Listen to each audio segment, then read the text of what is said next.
माझ्या हाताला हे जे लागलंय हे दिसतंय, हे जेवण बनवून बनवून झालंय. हे मधलं बोट ज्यावेळेस गोणीचा टास्क होता, हे डिस्लोकेट, थोडंसं हार्ट डिस्लोकेट आहे. हे गोणीचा जेव्हा टास्क होता, ज्या व्यक्तीने मला फरफटत नेलं होतं त्या गोणीच्या टास्कमध्ये, ते पूर्ण बोट सुजलं होतं आणि अजूनही असंच आहे. ते सरळ होत नाहीये आणि वाकडही होत नाहीये. आणि नाश्ता बनवायचा 17 जणांचा, जो की आयुष्यात आम्ही कधी बनवला नव्हता. मी तिथे जाऊन शिकले. चहा बनवायचा, नंतर दुपारचं जेवण, आमचा लंच व्हायचा इव्हिनिंगला, लाईट्स ऑफ व्हायच्या. लंच करायला गेलो की काहीच कळत नव्हतं, दिवस आहे रात्र आहे काहीच नाही. ते केलं होतं ऍक्च्युली. त्याला त्यांनी एक्सरे वगैरे काढले होते. त्यांनी मला फक्त बर्फ लावायला सांगितलं होता, पण ते हे दिसतंय बाजूला आलंय. आता बर्फावरती तर ते नष्टच झालं ते बाजूला. आणि हे जे दिसतंय तर हे चटके बिटके लागलेले आहेत पूर्ण हातांना, मांडीत, गुडघे सगळे काळे निळे झालेले आहेत. आता ज्या माणसाची तब्येत आहे त्याच्यासोबत माझा आणि तो मला खेचत घेऊन चालला, तरी सुद्धा मी ती गोळी त्याच्याकडून आणली. आम्ही जेव्हा सेवकचा टॅग होता माझ्याकडे, 4 दिवस मी प्रचंड भांडी, स्वयंपाक, लंच, डिनर, 60-60, 50-50 चपात्या एक वेळेसच्या मी केल्या. ते दाखवलेलं नाहीये, तो विषय वेगळा. ते कुठंच दाखवलेलं नाहीये. आणि मग एकाच व्यक्तीची प्रशंसा करायची की त्याने सगळं घर स्वच्छ ठेवलंय, म्हणजे बाकीचे तिथं फक्त नाचतच होतो आम्ही कपडे बिपडे घालून. आम्ही काहीच केलं नाहीये. जसं अर्धे लोक जे आता बाहेर आहेत, सगळ्यात जास्त काम त्यांनी केलंय. म्हणजे काही लोक आहेत, आता रिसेंटली एक मुलगा बाहेर आलाय, त्याने तर तो तर किचन मध्येच असायचा, लंचला पण तोच, ब्रेकफास्टला पण तोच, डिनरला पण तोच, पण त्याचं काहीच दाखवलं नाही. आम्हीही कामं केली, ते हाताला भाजेपर्यंत, डाग वगैरे येईपर्यंत, पण तेही दाखवलं नाही. पूर्ण क्लिप कट करत गेले. एकच व्यक्तीची प्रशंसा केली आहे असं मला वाटतंय. आणि मग असं असतं की ना, की बायस्ड दिसतं, बायस्ड तसं दिसतं. मग आहेच तर मग आम्हाला कशाला बोला, आधीच सांगा मला, आम्ही याला विनर करणार आहे, तुम्ही फक्त कटपुतली म्हणून आजूबाजूला वापरायचे. आम्ही कसं केलं असतं. बिग बॉस तुम्हाला स्क्रिप्ट देत होते आणि तन्वीर दिसत होते. काय क्लिप मध्ये पूर्ण बिग बॉस मध्ये रुचिता आणि तन्वीर दिसते. ते दोघंच बिग बॉस मधले हे झाले. मग मे बी महाराष्ट्राला हा संदेश द्यायचा असेल की उठा आणि भांडा बिना कामांना, बिना कामाचं भांडा, एवढंच असेल. आणि बाकीचे जे लोक होते, जे जसं राकेश बापट असतील, वैचारिक माणूस आहे, शांत असतो पण शांतीत क्रांती असते, ते दाखवता नाही आलं. ओंकार राऊत असतील, प्राजक्ता शुक्रे असतील, करण सोनवणे असतील, एक कॉन्टेंट आहे प्रत्येकाचा वेगवेगळा. प्रत्येकच माणूस हातात बांगड्या बिंगड्या सारून नाही भांडू शकत.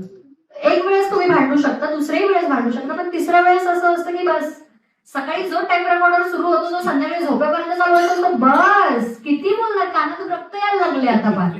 तुम्हाला स्क्रिप्ट देत होते सर ऍक्च्युली मला हा मुद्दा ऍक्च्युली सांगायचा आहे. माझ्या आणि डॉक्टरांमध्ये काय बोलणं झालं हे तिसऱ्या व्यक्तीला कसं कळलं.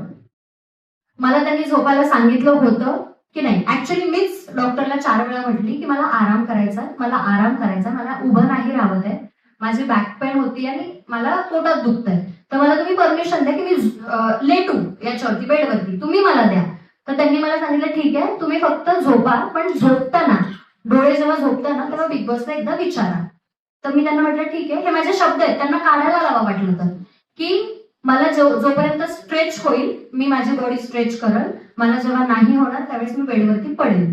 तर ह्या सगळ्या ज्या गोष्टी माझ्या आणि डॉक्टरमध्ये झाल्या, त्या बिग बॉस, मी आणि डॉक्टर ह्यांनाच माहित होत्या. तिसऱ्या व्यक्तीला कशा माहीत झाल्या याचा अर्थ तुम्हाला सांगितलं जात आहे आतमध्ये काय करायचंय काय नाही करायचंय.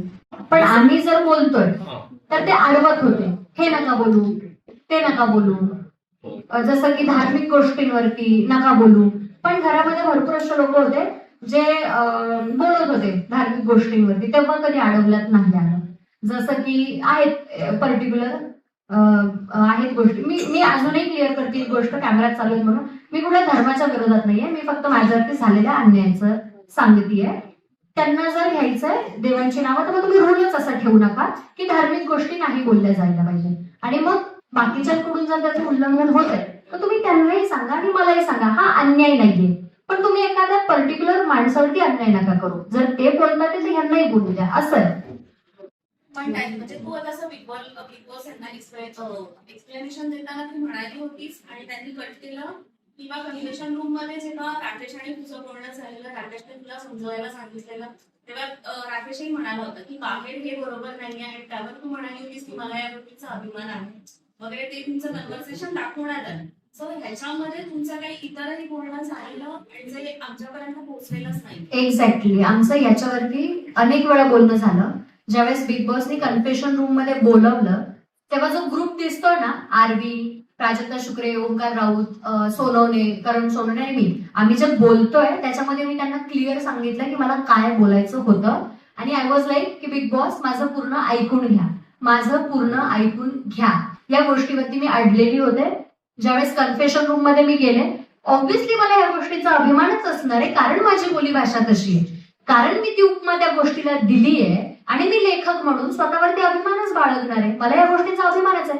हे तुमच्यावर आहे. सी, तुम्ही काय लावताय पेपरमध्ये सुद्धा किंवा न्यूजला सुद्धा, हे तुमच्यावर आहे, हे माझ्यावर नाहीये. मी काय बोलले याची जबाबदारी मी घेते, तुम्ही काय समजलं ह्याची जबाबदारी माझी नाही. तुम्ही माझ्याकडे जोपर्यंत येत नाही आणि हे विचारत नाही की तुझा हाच अर्थ होता का, आणि मग तुम्ही समाजाला जाऊन सांगता की नाही नाही तिचा तर तोच अर्थ होता, मी तिला विचारले जाऊन, मग तुम्ही क्लिअर असता. पण तुम्ही माझी बाजू न ऐकता, न माझी बाजू समाजाला दाखवता, ज्यावेळेस तुम्ही मला तो टॅग देताय, so it's on you not on me. हे तुमच्यावर आहे, हे माझ्यावर नाही. आणि मी चुकलेली नाहीये. मी एक वैचारिक मुलगी आहे, एक लेखक म्हणून मला उपमा देता येतात आणि मी देते.